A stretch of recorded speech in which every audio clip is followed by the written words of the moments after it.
अच्छा, wild card characters के साथ हमने वी लुकअप करना सीख लिया। अब मुझे एक सवाल का जवाब दें।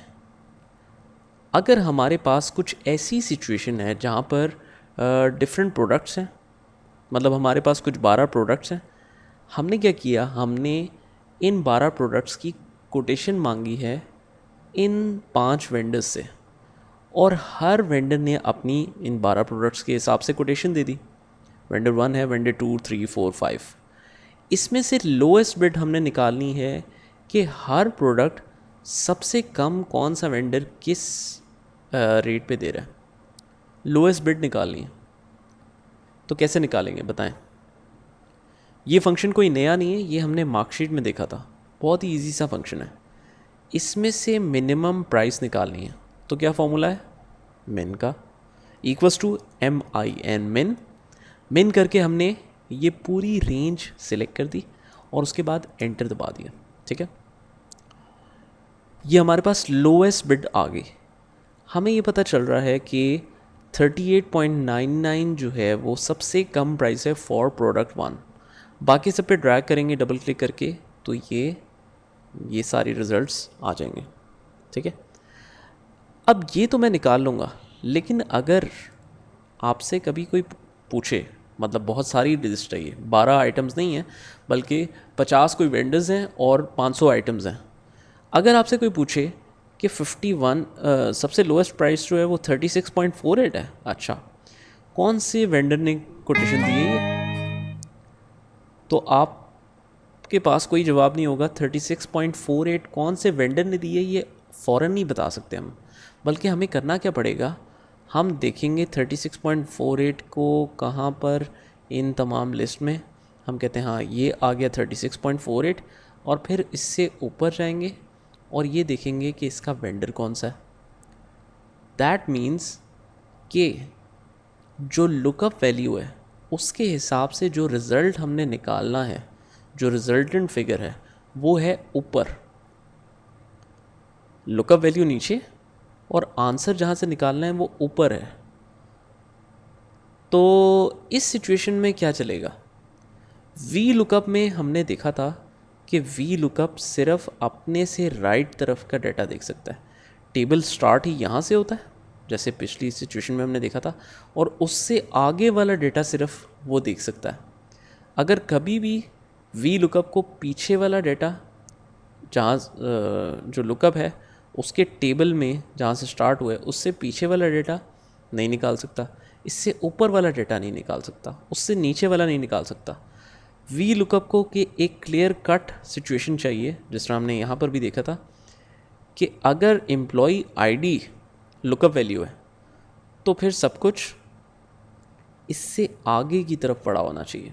ठीक है, जिस तरह हमने कहा था कि एम्प्लॉई आईडी है तो एम्प्लॉई आईडी के हिसाब से वी लुकअप हम फुल लगा के फुल नेम निकालेंगे, क्योंकि ये सारी इन्फॉर्मेशन टेबल में लुकअप वैल्यू वाली कॉलम फील्ड के आगे पड़ी है। ठीक है, और इस सिचुएशन में क्या है, लोएस्ट बिट को देखते हुए आपने वेंडर निकालना है कहाँ से, ऊपर से। तो इन सिचुएशंस में वी लुकअप चल ही नहीं सकता। तो फिर हम क्या करेंगे, हमारे पास फिर ये एक ऑप्शन रह जाती है कि जिस तरीके से हमने मैनुअली देखा है ना, कि हम कहते हैं अच्छा 35.08 पहले तो देखते हैं कि इसमें सबसे कम किस नंबर पे आ रहा है। अच्छा ये सेकंड नंबर पे आ रहा है, और सेकंड नंबर पे वेंडर कौन सा है, ये वेंडर 2 है। तो दैट मीन्स कि हमने ये मैनुअली 2 स्टेप्स में देखा। पहले हमने देखा कि ये जो लोएस्ट बिड है इन सारी रेंज में इसकी पोजीशन क्या है। इसके लिए हम पहले एक फॉर्मूला देख चुके हैं मैच का, और फिर उसको हमने इंडेक्स करना है जो आंसर्स हैं। ठीक है, तो ये 2 कॉम्बिनेशन है फॉर्मूलाज का, इंडेक्स एंड मैच। अच्छा, सबसे पहले काम क्या है, वेंडर निकालना है फॉर लोएस्ट बिड, तो हम कहेंगे इक्वल्स टू मैच। मैच का फॉर्मूला क्या करता है, सिर्फ ये बता देगा मैच का फॉर्मूला कि ये 38.99 जो लोएस्ट बिड है ये इसमें कौन से सेल नंबर पे है, कौन सी पोजीशन पे है। तो हम कहते हैं ये देखो, ये लुकअप करो, कहाँ पर, अब लिखा हुआ है लुकअप अरे, तो टेबल अरे नहीं कह रहा, वो बेसिकली कह रहा है कि एग्जैक्टली सिर्फ उससे रिलेटेड डाटा जो लुकअप है, जहाँ पर लुकअप मौजूद हो, तो सिर्फ उससे रिलेटेड लुकअप अरे वन डायमेंशन होती है, सिर्फ सिंगल रो या सिंगल कॉलम हो सकता है, ठीक है। तो लुकअप अरे मल्टीपल रोज या कॉलम नहीं हो सकता। टेबल अरे हो हाँ, तो प्रॉपर आप पूरा टेबल सेलेक्ट कर सकते हैं। खैर, हमने कहा ये लुकअप करो, इस पूरी रेंज में लुकअप करो, कॉमा, और एग्जैक्ट मैच निकाल के बताओ कि कौन सी पोजीशन पे आ रहा है। तो वो कहता है ये पहली पोजीशन पे आ रही है वैल्यू। अब हम क्या करेंगे, हम कहेंगे पहले को पहले से जोड़ना है, तो आंसर आ जाएगा। तो इसी को दोबारा से आपने खोलना है और आप कहते हैं कि अच्छा इसको अगर इंडेक्स किया जाए, तो इंडेक्स दो चीज़ें मांगता है। वो कहता है अरे बताओ, कि मतलब जितने भी आंसर्स हैं पहले वो बताओ, सारे इकट्ठे सिलेक्ट, कॉमा, और इस अरे के बाद वो कह रहा है कि रो नंबर बताओ। रो नंबर का मतलब है कि वो कहता है जो रो नंबर बताओगे उस नंबर का आंसर निकाल दूंगा। तो रो नंबर तो मैच निकाल ही रहा है। मैच ने अभी क्या वैल्यू निकाली थी, 1 की, तो आंसर क्या हुआ, वेंडर 1। ये कुछ समझ में आया कि नहीं, एंटर करके देखते हैं। बेसिकली मैच हमने निकाल ली, यहाँ तक तो आपको क्लियर हो गया होगा। हम डबल क्लिक करेंगे तो ये सबके इसने पोजीशंस निकाल दी। अब हम इसको खोलते हैं और हम कहते हैं इसको इंडेक्स कर देना है, इंडेक्स के साथ लिंक कर देना है। तो इंडेक्स कहता है जितने भी पॉसिबल आंसर्स जो भी देने हैं ना आंसर्स, वो सारे ही सिलेक्ट कर दो, कॉमा, और ये बता दो कि इसमें से कौन सी रो नंबर वाला आंसर निकालें। इसमें से रो नंबर क्या है जिसका आंसर निकालूँ, तो रो नंबर अगर 3 होगा तो थर्ड आंसर निकाल देगा, 2 होगा तो 2 आंसर निकाल देगा। तो हमें ये टेंशन लेने की ज़रूरत ही नहीं है कि रो नंबर क्या होगा, क्योंकि मैथ जो है वो खुद ब खुद देख के इसकी पोजीशन निकाल रहा है। वो कह रहा है 2, तो ये खुद ब खुद रो नंबर इसका भी 2 हो जाएगा, और इंडेक्स में सिर्फ यही वैल्यू निकल के आ जाएगी, ठीक है। अच्छा, अब ड्रैग जब करना है हमने, तो हमें पता है कि ये रिजल्ट्स जो हैं वो नीचे मूव होने चाहिए, लोएस्ट बिट के भी नीचे मूव होने चाहिए। हाँ, आंसर लेकिन हमेशा एक ही जगह से निकालना है। ये देखिए ना, इसका आंसर जो है वो लोएस्ट बिट इसके हिसाब से ही होगी ना, सेकंड वैल्यू की लोएस्ट बिट इसमें देखनी है और मैच निकालना है। लेकिन आंसर जो लुकअप करना है या इंडेक्स करना है वो ऊपर से ही करना है हमेशा।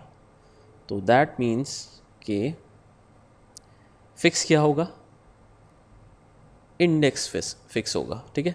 इंडेक्स मैंने F4 दबा के फिक्स कर दिया और एंटर कर दिया, ये वेंडर 1 का आंसर आ गया।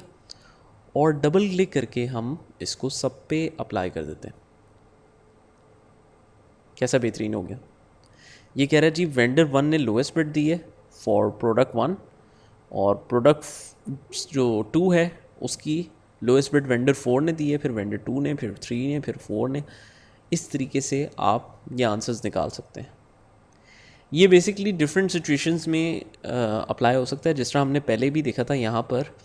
ये देखिए, मैच के थ्रू हमने ये काम कर लिया था। याद है कि जब हमने कहा था कि जी फुल नेम या एम्प्लॉई आईडी ये सेम सीक्वेंस में तो नहीं है, ये तो चेन सीक्वेंस में है सारी, तो ऑटोमेटिकली जब कॉलम इंडेक्स नंबर निकालना है तो तब भी मैच की ज़रूरत पड़ती है। और इंडेक्स मैच की कब ज़रूरत पड़ती है, जब जो आपने लुकअप करना है वो लुकअप वैल्यू से भी पीछे हो, या ऊपर हो, या नीचे हो। मतलब वी लुकअप सिर्फ एक डायमेंशन में काम करता है, that is right direction. Right की तरफ का डेटा सिर्फ उठा सकता है, बाकी कोई भी डेटा वो उठा नहीं सकता। तो दैट मीन्स इस तरह की सिचुएशंस में इंडेक्स और मैच यूज़ होगा। अच्छा, ये फॉर्मूला साथ ही यूज़ हो सकते हैं। मैच का भी खैर अलग काम है और इंडेक्स का भी कुछ सिचुएशंस में अलग अलग भी लग सकता है, लेकिन जो साथ जब ये लुकअप होते हैं ना, तो इसका मकसद क्या है कि ये बिल्कुल ऐसी ही है, मैच और इंडेक्स का फंक्शन टुगेदर, कि दो लोग हैं, उन्होंने गाड़ी में सफ़र करना है, ठीक है। लेकिन जो गाड़ी चला रहा है वो अंधा है, वो देख नहीं सकता, उसको सिर्फ गाड़ी चलानी आती है। और जो साथ उसके बैठा हुआ है वो देख सकता है और बता भी सकता है, लेकिन उसको गाड़ी चलानी नहीं आती। तो अब ये गाड़ी कैसे चलाएंगे? ऑब्वियसली जो चला रहा है वो तो देख नहीं सकता। तो जो मैच या जो साथ वाला बंदा है जिसका नाम मैच है, वो बताता रहेगा कि जी इधर मुड़ो, इस पोजीशन पे मुड़ो, इस पोजीशन पे मुड़ो, और इंडेक्स उसी जगह वही लिंक करता जाएगा जो जो पोजीशन वो बताता जा रहा है। तो इंडेक्स एक्चुअली इसमें अंधा है। इंडेक्स को जिस जिस रो का नंबर आपने बताना है उसने वही प्रोडक्ट निकाल देनी, जो नंबर बताना है वही प्रोडक्ट निकाल देनी। जो प्रोडक्ट का नंबर ढूंढता है वो मैच है, ठीक है। तो होपफुली ये लॉजिक कुछ क्लियर हुई हो। और ये लगाना भी ऐसी है जैसे मैंने आपको स्टेप बाय स्टेप बताया, पहले मैच लगेगा इसमें और उसके बाद इंडेक्स लगेगा। ये बारी बारी में लगते हैं, मतलब पहले इसी तरह से लगाना है आपने। आप ऐसे नहीं लगा सकते डायरेक्टली कि पहले इंडेक्स लगा लें फिर मैच लगा लें। तरीका ही इसका प्रॉपर लगाने का ये है कि आप पहले मैच लगाएं, फिर उसको खोलें और उसमें इंडेक्स मिक्स करें। तो ये अच्छी तरीके से प्रैक्टिस कर लें, इम्पॉर्टेंट फार्मूला है, यहाँ तक करें। उसके बाद फिर हम आगे और यूजेस देखते हैं।